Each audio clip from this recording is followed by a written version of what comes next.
আহ ধাক্কা দিবেন না, দাঁড়ান।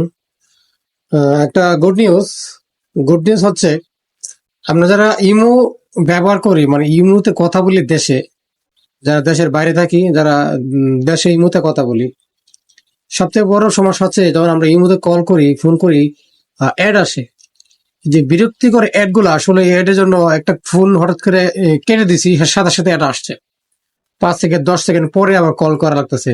সো আমার তো ইমার্জেন্সি কল করা লাগতেছে, সো সেজন্য আমার তো অ্যাডটা দেখতে হবে, না দেখে উপায় নেই।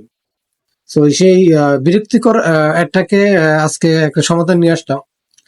আমার কাছে একটা ইমো আছে, যে প্রিমিয়াম ইমো, সেটা আপনারা ব্যবহার করে ইনস্টল করার পরে আর কোনো অ্যাড আসবে না। সো সেটার লিঙ্কটা আমি দিয়ে দেবো, ডিসক্রিপশন বোর্ডে দিয়ে দেবো। তো সেখান থেকে লিঙ্ক ওপেন করে সেখান থেকে ডাউনলোড করে নেবেন। আর ডাউনলোড করার পরে ইনস্টল করবেন। ইনস্টল করার সময় মেন হচ্ছে কি, আপনার যে ইমোটা আছে অলরেডি ইনস্টল করা, সেই হয়তো এটার কারণে ইনস্টল হবে না।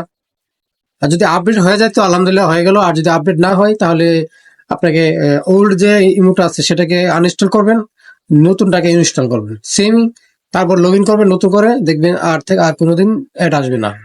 ধন্যবাদ সাথে থাকার জন্য। ভিডিওটা ভালো লাগলে একটা লাইক দিবেন।